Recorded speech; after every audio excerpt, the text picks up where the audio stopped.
Hello दोस्तों, कैसे हैं आप सभी।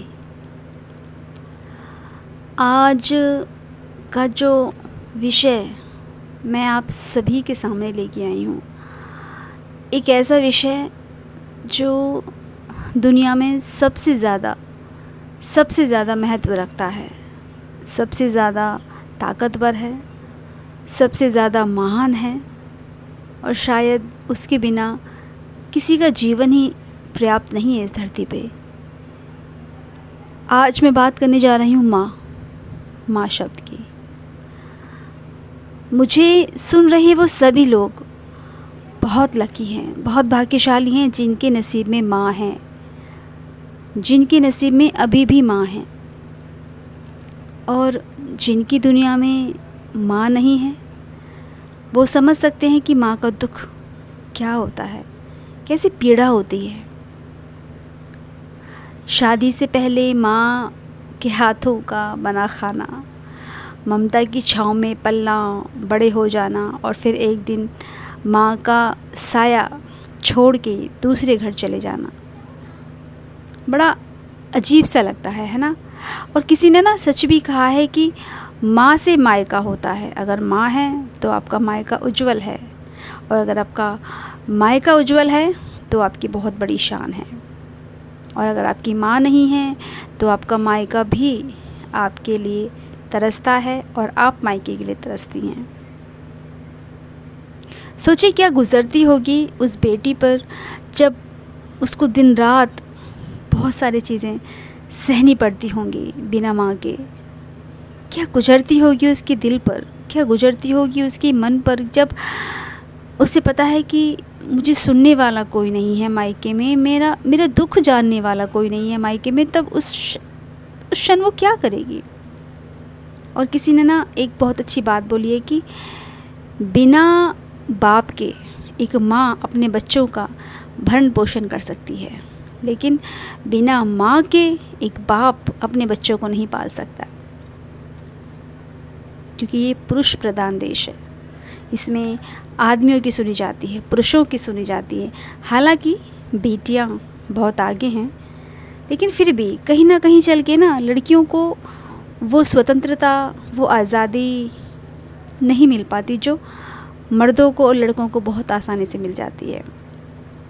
आप खुद देख लीजिए, आपके आसपास मोहल्ले में, समाज में, पड़ोस में, रिश्तेदारी में कहीं ना कहीं ऐसा सीन ज़रूर होगा जब किसी की वाइफ एक्सपायर हो जाए और वो शादीशुदा अपने बच्चों को पालने में बहुत मुश्किल महसूस करे, वो फट से शादी कर लेता है।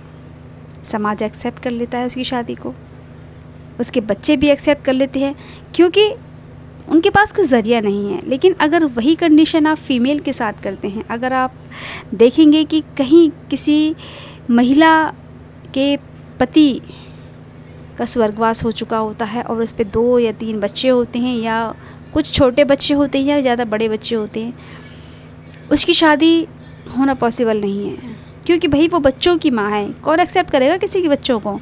लेकिन एक बाप जब शादी करता है तब उसके बच्चों को दूसरी माँ फट से एक्सेप्ट कर लेती है ना। यही सच्चाई है।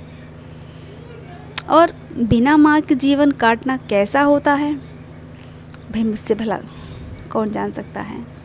मैं भी मेरी माँ के बेटी हूँ, और बिना माँ के मैं कैसे स्ट्रगल करके चीज़ों को देखती आ रही हूँ, मापती आ रही हूँ और जीती आ रही हूँ।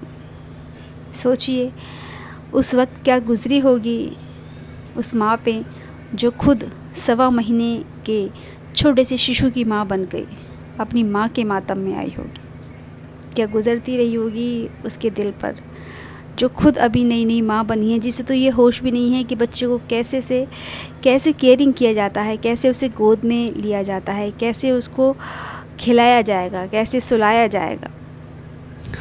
एक माँ ही उस बच्ची को संभालती, बताती कि किस तरह से तुम्हें अपने बच्चे की केयरिंग करनी है, किस तरह से तुम माँ बनी हो तो कैसे तुम्हें ये वज़न, ये बोझ, कैसे तुम्हें ये सारी चीज़ें हैंडल करनी है। लेकिन जब उसी के सर से माँ का साया उठ जाएगा तो वो बेचारी छोटी सी बनी हुई माँ कैसे चीज़ों को हैंडल करेगी, कैसे करेगी। माँ की तुलना धरती पे ना ही तो किसी ने की है और ना ही कोई कर सकता है। माँ से बड़ा दुनिया में कोई नहीं है। अगर आपको माँ 4 जूते भी दे देगी ना, 4 गालियाँ भी सुना देगी ना, तो आपको हंस के सुन लेनी चाहिए। क्योंकि भाई अगर माँ है तो समझ लीजिए कि आपकी रक्षा करने वाला भगवान भी कुछ नहीं कर सकता। क्योंकि माँ की छत्र छाया में जो बच्चा पल रहा है, जो रह रहा है, भगवान भी उसके साए में होता है हमेशा। और जिसकी छत्र छाया माँ से उठ गई हो, फिर थोड़ा सा ना क्रिटिकल हो जाता है उसके लिए जीना। सच बता रही हूँ, माँ होना बहुत ज़रूरी है आप सभी के लिए, मेरे लिए भी।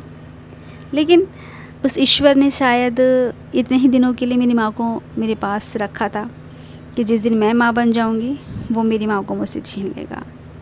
तब से लेके आज तक बस चल रही है गाड़ी, जी रहे हैं अपने सांवरे के भरोसे, अपने कृष्णा के भरोसे, और चीज़ों को संभालते हुए, कभी माँ की याद करते हुए, कभी कभी सपने में दिख जाती हैं, कभी कभी उनकी याद आ जाती है, कभी आंखों में आंसू आ जाते हैं। हर मदर्स डे पे मैं उनकी फ़ोटो देख लेती हूँ, क्योंकि मुझे लगता है ना कि वो मेरे कहीं ना कहीं आसपास ज़रूर हैं। लेकिन अगर मैं उन्हें रोज़ याद करूँ, उनकी याद में रोज़ रोती रहूँ, तो उनको भी लगेगा कि मेरी बेटी बहुत कमज़ोर है ना, इस दुनिया से हारने लगी है। तो मैं भी नहीं चाहती कि वो जहाँ भी हैं, जिस भी दुनिया में हैं, अच्छे से रहें, मुझे दुखी ना देखें। और भगवान उनकी आत्मा को बहुत शांति दे, अच्छा सा उनको जन्म दे जहाँ भी वो हैं। और हमेशा वो मुझे ये देखें कि उनकी बेटी बहुत सक्षम है, बहुत बलशाली है, बहुत स्ट्रगल करके भी जंग जीत रही है, हार नहीं मान सकती। तो बस यही देखते रहें वो, और मुझे ऊपर से ही कहीं से आशीर्वाद दें कि मैं सब कुछ अच्छे से करूं, सब चीज़ें अच्छे से हो जाएं। ये दिल से जुड़े एहसास हैं, बनावटी नहीं है, जिन रिश्तों को मैं आप सभी से शेयर कर रही हूँ। आज मुझे मेरी माँ की याद आई तो सोचा आप लोगों के साथ भी शेयर करूं। और खुश रहिए अपनी ज़िंदगी में। अगर आपकी मम्मी हैं तो उन्हें बहुत खुश रखिए, और अगर आपकी मम्मी नहीं है तो अपने बच्चों को आप वो सभी चीज़ें दें जो आप अपनी मम्मी से कभी पाना चाहते थे, उम्मीद करते थे। क्योंकि अगर आप एक अच्छी माँ की तलाश कर रहे हैं तो आपको भी एक अच्छी माँ बनना होगा, अपने बच्चों के लिए, अपने परिवार के लिए।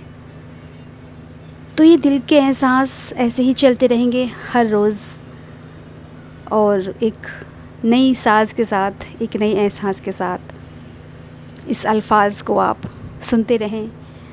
अपना साहस दें, प्यार दें, और सब्सक्राइब करना ना भूलें अगर आपको ये एहसास, ये अल्फाज अच्छे लगते हैं। फिर मिलते हैं एक नए एहसास, नए अल्फाज के साथ। तब तक के लिए शुभ रात्रि, गुड नाइट, गुड बाय।